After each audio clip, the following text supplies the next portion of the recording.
I need you to hear this story. Some inmates in Alligator Alcatraz in Florida have begun a hunger strike, not eating food or drinking water due to the quote-unquote horrific conditions, according to one of the inmates' mothers. This comes as nonprofits have been protesting outside the facility, where the Miami Herald, along with other Florida news outlets, reported that detainees have said the conditions in there are absolutely horrific.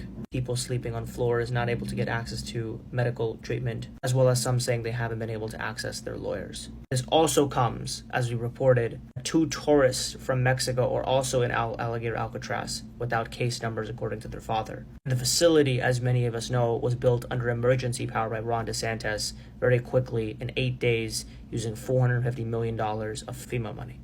This ambulance came out of Alligator Alcatraz today, and I followed it. I'm going to tell you where it went and what I saw. As soon as they left, their lights went off. I love the speed limit. This is the hospital and the entrance that the ambulances use. I was slow parking, so I didn't see them unload, and there's some legalities around that, but I will show you what I do have. I know it's hard to see because of the glare, but you can see multiple shirts that say security. This employee took a picture of me. He immediately went inside after that, so I guess he wanted to show someone. We know they're leaving the facility with their lights on, sometimes driving slow or stopping on the way to the emergency room, that they're bringing people from Alligator Alcatraz to there, and that there's security there with them. So far, we only have knowledge of them being brought to that hospital.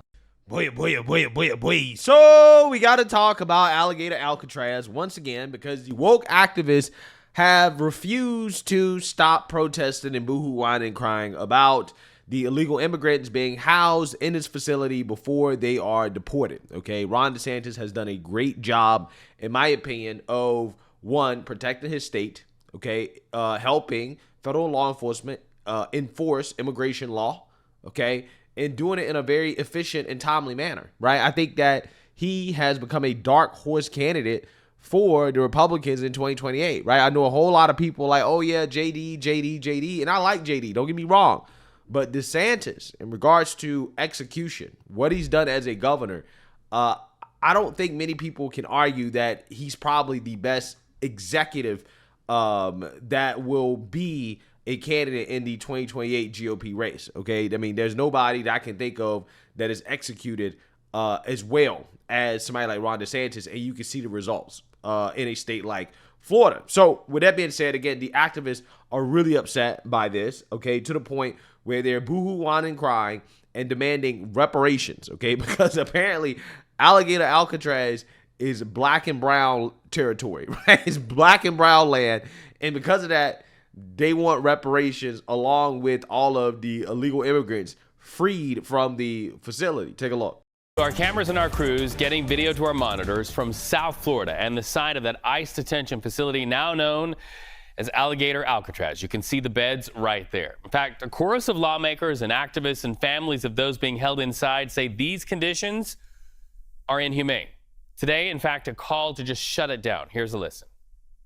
We want an immediate evacuation and closure of the Everglades detention camp, the concentration camp.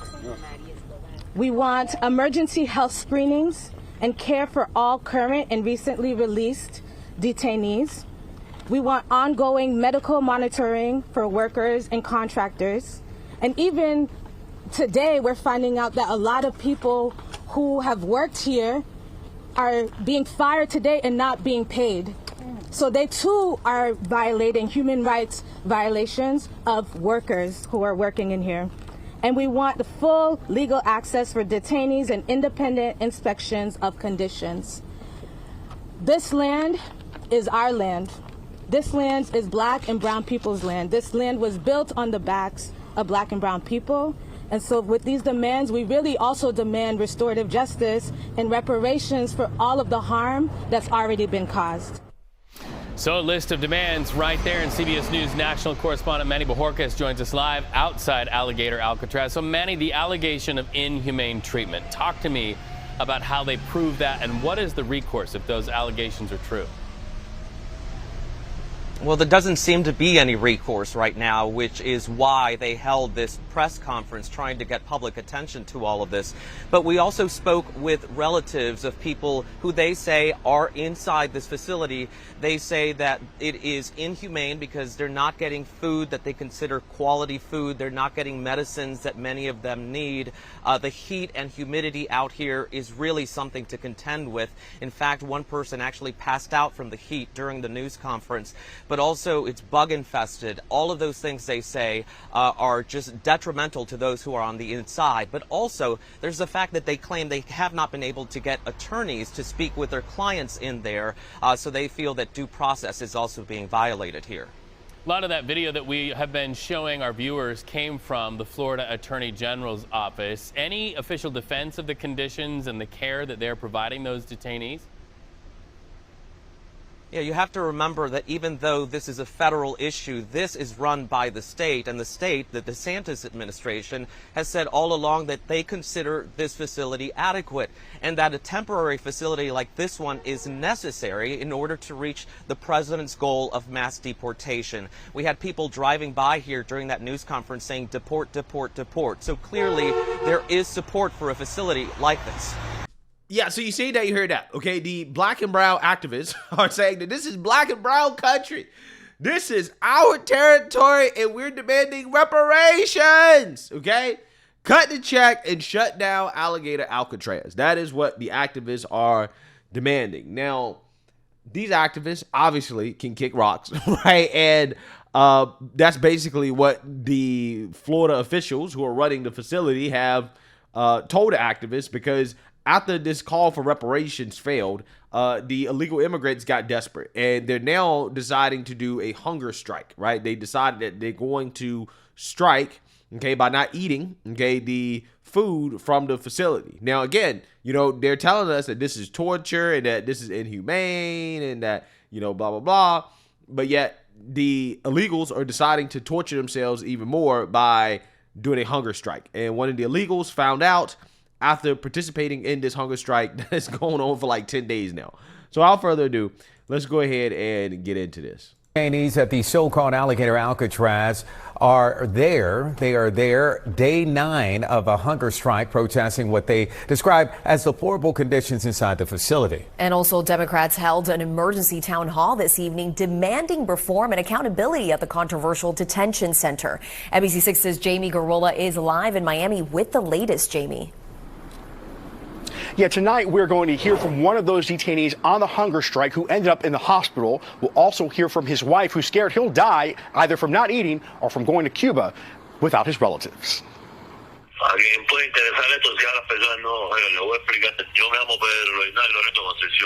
That's the voice of Pedro Hernandez. He's on the phone with his wife, calling from so-called Alligator Alcatraz. He said he was talking to anybody that was listening. Whoever can help us with what's going on here, we've all been hungry since Tuesday, Pedro says. He arrived from Cuba in the United States in 2006. He was arrested 4 years later and got a deportation order. In July, during a routine visit to ICE in Miramar, the feds scooped him up. It was the last time his wife saw him. My husband was in prison. We make mistakes, but we learn from them and fix things, Damaris Hernandez says. Thursday, she shared Pedro's plea for help from what he describes as deplorable conditions. It's also day 9 with no food. He's on a hunger strike with other detainees. I'm not going to eat another plate of food until they show us respect, Pedro said. Meanwhile, Florida has struck an unholy bargain with the Trump administration. Democrats in Coconut Grove held an emergency town hall denouncing the conditions at the detention center. And so when people are forced into these tent cities with substandard conditions, we're going to see people irreparably harmed, not only for due process, but people are not getting their medication, they're not getting food, they're not getting hygiene, they're not being able to use the showers. Now, in Washington, Republican Senator Rick Scott was asked about Alligator Alcatraz, so-called Alligator Alcatraz. He says he supports everything the president is doing for immigration, but says it should be done in a humane way. Reporting live tonight in Miami. I haven't heard anything inhumane yet come out of Alligator Alcatraz, right? These people are boo-hoo, whine, and cry, but I haven't heard anything. They ain't whipping them, right? It's not like Again, this is an actual real concentration camp. Like, come on, right? It's somewhere in between a concentration camp and a 5-star hotel, which is where these Democrats believe that the illegals belong, right? Instead of, in, prison, jail type conditions, which they're in right now, okay? And they can shower, they got hot water, they got food. I mean, they're not even come on. Like, they're getting sandwiches and fruit and, like, they're getting, like, decent food, okay? But these illegals have decided they're going to go on a hunger strike. And this one ended up in the hospital, right? Ended up in the hospital because he decided that he didn't want to eat, right? That's on you. That's not on the facility, okay? I mean, I'm not sure how it helps you to go on a hunger strike, right, to basically starve yourself. I'm not sure how that's going to help you get home, right? Because if you end up dying because of the lack of food and also the heat as well, too, that's on you. That's not on anybody else except you. And I'm not sure how that's going to help you see your family, right? If you want to see your family, then, you probably should stay alive, okay? That will give the best shot of seeing your family again. Dying, I don't think is the way to go. But if you want to starve yourself to death, then, again, you can't really blame anybody but yourself. Because, I mean, I think being deported back to Cuba is probably a better outcome, right, than, dying in Alligator Alcatraz, right? Because you don't want to eat. Okay, you want to starve yourself. That's not going to help you out. At the end of the day, this guy got a deportation order. He stayed anyways. And guess what? This is what happens as a result. I mean, I don't understand why these people believe that they're entitled to stay in the United States of America despite deportation orders. And then they want to talk about they're not getting due process. You got your due process. In every single, almost all of these cases, okay, with these Democrats boohoo whining and crying, the illegals are getting due process. They're just not getting the due process that Democrats want them to get, which is an unlimited amount of chances to stay, right? Hey, you can just get an unlimited appeal, right? Just appeal an unlimited number of times, and effectively that allows the illegals to stay. That is what Democrats believe in when they talk about due process. This guy got his due process. He didn't follow the orders, right? He did not deport, even though it was found that he can't stay, and this is what happened as a result. It is what it is. It is what it is. So I don't think starving yourself is going to work. I don't think demanding reparations is going to work. But, hey, they can keep trying these tricks. I just don't think they're going to work this time. But let me know what you guys think. Make sure you like, comment, and subscribe. Most importantly, share a Black conservative perspective. Peace.